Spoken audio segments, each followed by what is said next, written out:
Good afternoon बच्चों, welcome to magnet brains. मैं हूं शिप्रा तिवारी। आपके कंटिन्यूसली मैसेजेस और कंटिन्यूस रिक्वेस्ट से आज हम आपके लिए लेके आए हैं आपके साइंस का third section which is the biology.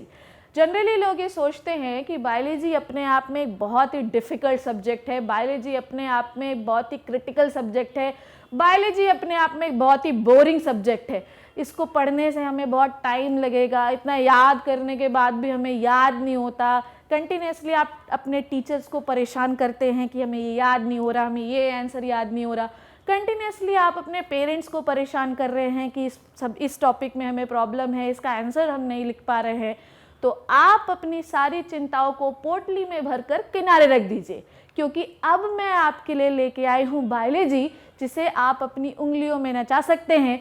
मतलब इस टाइम की सबसे आसान बायोलॉजी मैं आपको पढ़ाऊंगी, तो इन वीडियोस को बिल्कुल ध्यान से देखते रहिएगा और ध्यान से देखने के साथ साथ आपको जो भी इस लेक्चर में पढ़ाया जाए उसे कॉपी पेन लेकर नोट डाउन करते रहिए और उसे याद करते रहिए। कुछ समय के बाद आपको ये समझ में आएगा बच्चों कि आपको कुछ याद करने की ज़रूरत ही नहीं है। जब आप एग्ज़ाम देने जाएंगे तो आपको यही आवाज़ आपके कानों में गूंजेगी कि मैडम ने हमें ये पढ़ाया था, और आप उन्हीं शब्दों को कंटिन्यूसली अपने कॉपी में लिखते रहेंगे।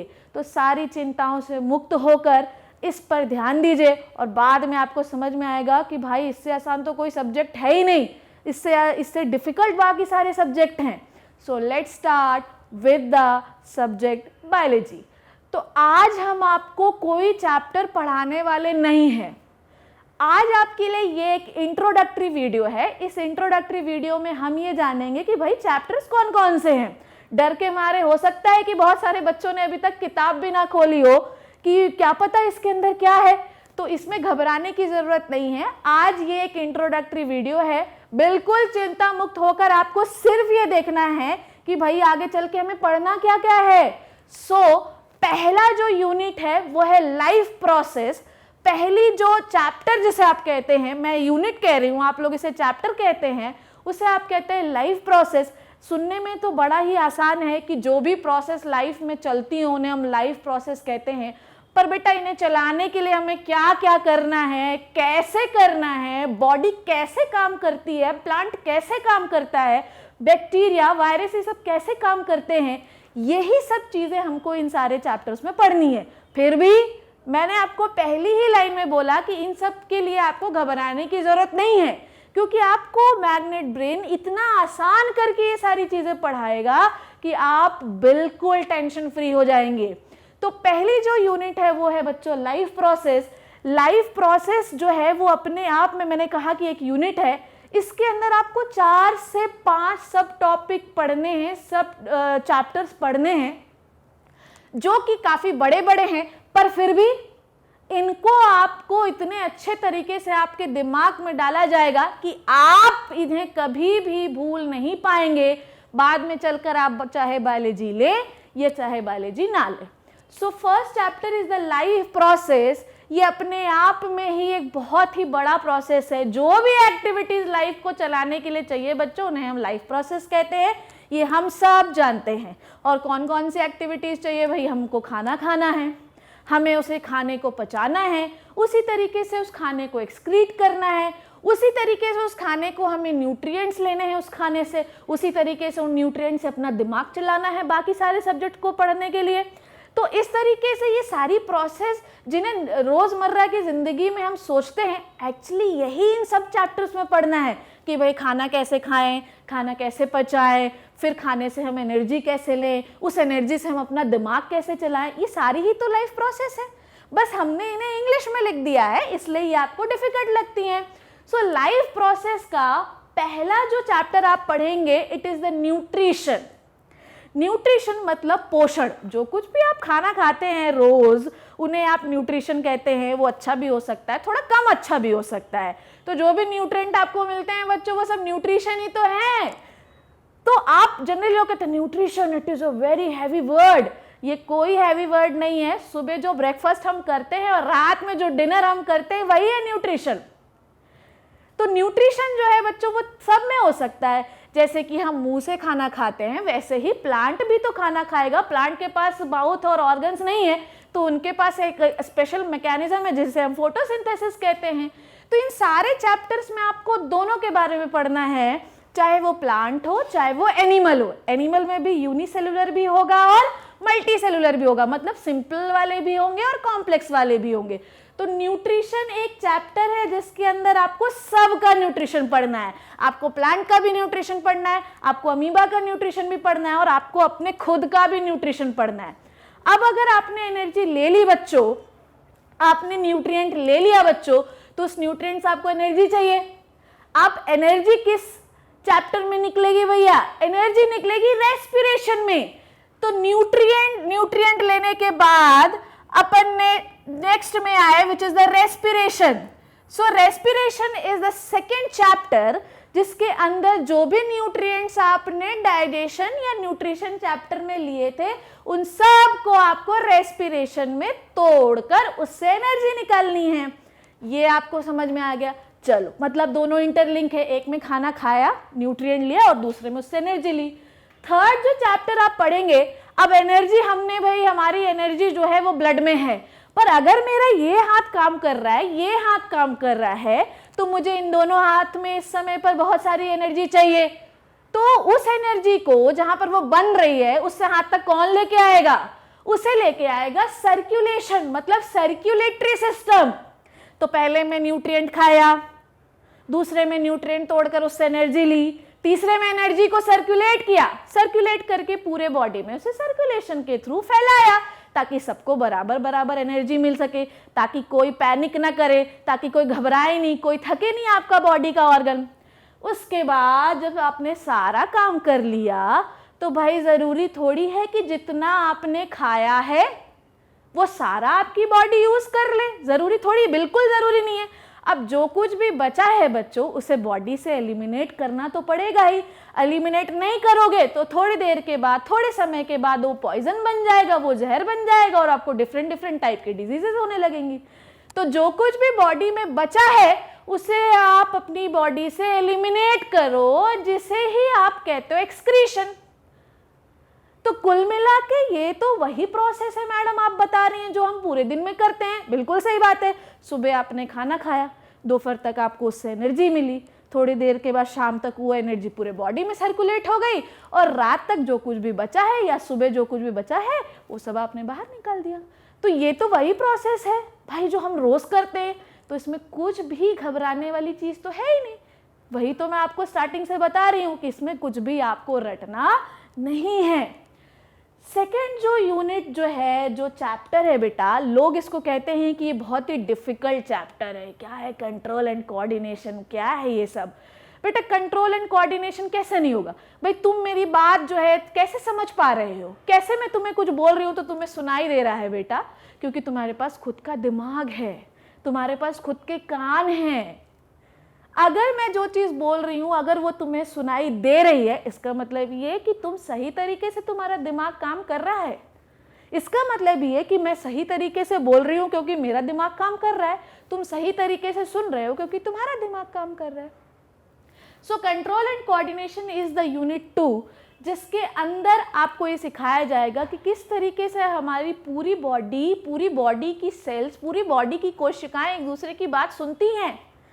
कैसे अगर मेरा लेफ्ट हैंड काम कर रहा है तो राइट हैंड भी काम कर सकता है। दोनों के बीच में कोऑर्डिनेशन है, भले ही वो एक दूसरे से जुड़े हुए हैं या चाहे जुड़े हुए ना हो। तो कंट्रोल एंड कोऑर्डिनेशन में आपको यही सिखाया जाएगा कि दो सेल्स के बीच में किस तरीके से लिंक होता है, किस तरीके से दोनों एक दूसरे से कोऑर्डिनेट करते हैं। अब बेटा इसके अंदर भी दो सब टॉपिक्स हैं या दो सब चैप्टर्स कह सकते हैं। एक है न्यूरल कोऑर्डिनेशन और दूसरा है केमिकल कोऑर्डिनेशन। न्यूरल कोऑर्डिनेशन के अंदर हम पढ़ेंगे बेटा नर्व्स के बारे में, घबराएंगे नहीं। न्यूरल कोऑर्डिनेशन में हम पढ़ेंगे नर्व्स के बारे में। नर्व्स मतलब न्यूरॉन, ये सबसे लंबी सेल है बॉडी की, हम पढ़ चुके हैं 9th क्लास में। पर नर्व्स क्या होती हैं, कैसे काम करती हैं, ये सब की टेंशन अभी आपको लेने की ज़रूरत नहीं है। बस आपको ये समझना है कि न्यूरल कोऑर्डिनेशन में हम पढ़ेंगे नर्व्स के बारे में। Next thing is chemical coordination. Chemical हम समझते हैं जिसमें नर्व्स का इन्वॉल्वमेंट हो भी सकता है और नहीं भी हो सकता है। अगर मेरी एक सेल दूसरे सेल से कोऑर्डिनेट करना चाहती है, उसे कुछ बताना चाहती है, और अगर वो कोई केमिकल निकाल रही है तो केमिकल के माध्यम से वो किसी दूसरे सेल को मैसेज कर रही है, this is called chemical coordination. जैसे हार्मोन, अब हार्मोन मेरा दिमाग निकाल रहा है, मेरी पिट्यूटरी ग्लैंड निकाल रही है, पर अगर वही हार्मोन मेरे हाथ को चाहिए है तो वो ब्लड के माध्यम से मेरे हाथ में भी आ जाएगा। तो हार्मोन क्या है बच्चों? हार्मोन एक केमिकल ही तो है। आपकी ग्रोथ हार्मोन आपके ब्रेन से निकल रहा है, पर ग्रोथ तो पूरी बॉडी में होनी है, तो पूरी बॉडी में वो किसके थ्रू जाएगा? ब्लड के हेल्प से। तो ये हुआ केमिकल कोऑर्डिनेशन। तो आपको इसमें दो प्रकार का कोऑर्डिनेशन पढ़ना है। एक पढ़ना है न्यूरल कोऑर्डिनेशन, जिसमें आप नर्व्स के बारे में बात करेंगे, और दूसरा आपको पढ़ना है केमिकल कोऑर्डिनेशन, जिसमें आप पढ़ेंगे हार्मोन्स के बारे में। ध्यान से समझें, एक में आपको पढ़ना है नर्व्स के बारे में और दूसरे में आपको पढ़ना है हार्मोन्स के बारे में। इन दोनों कोऑर्डिनेशन सिस्टम में आप दोनों के बारे में पढ़ेंगे बेटा। आप कोऑर्डिनेशन सिस्टम पढ़ेंगे प्लांट्स का भी और आप कोऑर्डिनेशन सिस्टम पढ़ेंगे एनिमल्स का भी। तो आपको ये दोनों चीजें ध्यान में रखनी है कि आप कोई भी सिस्टम पढ़ रहे हो, पर आपको प्लांट्स भी पढ़ना है और आपको एनिमल्स भी पढ़ना है। तो ये हो गया चैप्टर 1 और ये हो गया chapter 2। Now next thing is कि आपको नेक्स्ट जो चैप्टर हैं वो आपको मैं बताती हूँ। देखिए, जनरली हमारा जो 10th क्लास का एग्जामिनेशन होता है उसमें essay 1 और essay 2 होता है, ठीक है। essay 1 में हम पहले जो 2 चैप्टर हैं वो आएंगे और essay 2 में हमारे बाकी के सारे चैप्टर्स आएंगे। वो देखिए क्या हैं। अब देखिए, अब हमें ये देखना है बच्चों कि चैप्टर 3 में हाउ डू ऑर्गेनिज्म रिप्रोड्यूस। ध्यान से देखिए, आपका जो भी ऑर्गेनिज्म है वो कैसे रिप्रोड्यूस करता है, ये अपने आप में ही एक बहुत बड़ा क्वेश्चन है कि भाई अगर आप अपनी लाइफ में आ चुके हैं, ठीक है, तो आपके माँ बाप ने आपको पैदा किया, भाई आप भी कोई प्रोजनी लेके आएंगे। तो ये भले ही 4 या 5 शब्दों का चैप्टर आपको दिख रहा है, पर इसमें पूरी की पूरी बायोलॉजी समाहित है बच्चों। So how do we reproduce, how do organism reproduce, इसमें आपको ये पढ़ना है कि किस तरीके से ऑर्गेनिज्म अपनी प्रोजेनी को प्रोड्यूस करता है, चाहे वो प्लांट हो या चाहे वो एनिमल हो। आपको दोनों चीज़ें हर चैप्टर में पढ़नी है, चाहे वो न्यूट्रिशन हो, चाहे वो रेस्पिरेशन हो, एक्सक्रीशन हो, सर्कुलेशन हो, कंट्रोल एंड कोऑर्डिनेशन हो, एनीथिंग। अगर आप कोई प्रोसेस बच्चों पढ़ रहे हैं तो आपको वो सारे प्रोसेस प्लांट में भी पढ़ने हैं और एनिमल में भी पढ़ने हैं, क्योंकि इवोल्यूशन में आपको ये समझ में आएगा कि प्लांट से ही एनिमल का इवोल्यूशन होता है। नाउ नेक्स्ट थिंग इज कि अगर प्रोजेनी पैदा हो गई है तो कैसे बच्चा अपने माँ बाप की तरह दिख रहा है। It is called as heredity, it is called as transfer of character. किस तरह कैसे बच्चे में माँ बाप के कैरेक्टर आ गए, इट इज कॉल्ड एज बच्चों हेरिडिटी। सो पहले में प्रोजेनी आएगी, चैप्टर 4 में प्रोजेनी में कौन से लक्षण आए, कैसे कैरेक्टर आए और वो कैसे आए, ये आपको चैप्टर 4 में दिखाई देगा। एंड वो जो कैरेक्टर है किस तरीके से, क्या वो कैरेक्टर बहुत डेवलप्ड आ गया, क्या वो कैरेक्टर थोड़ा लेस डेवलप्ड आया, कैसे किस तरीके से आदि मानव एक इंसान बन गया, किस तरीके से एक छोटा सा फूल एक पूरा प्लांट बन गया, ये है इवोल्यूशन। तो कुल मिला के इसमें ऑर्गेनिज्म आएगा।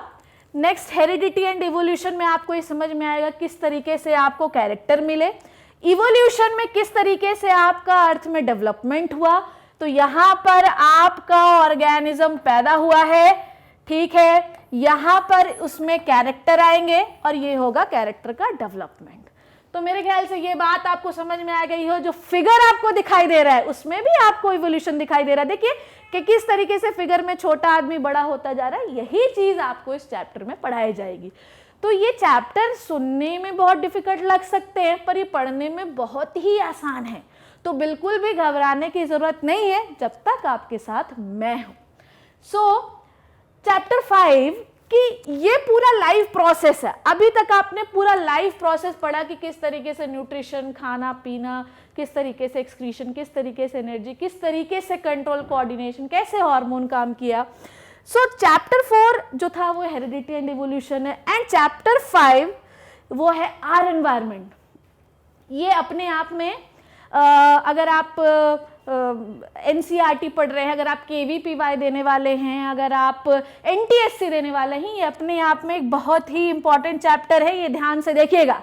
आर एनवायरनमेंट में आपको अपने एनवायरनमेंट के बारे में पढ़ना है, जिसमें आप food chain, food web, food pyramid, 10% law, ये सारी चीज़ें पढ़ेंगे, जिसमें आपको ये भी बताया जाएगा कि किस तरीके से आप अपने एनवायरनमेंट को कंजर्व करें। तो ये आपका चैप्टर 5 है।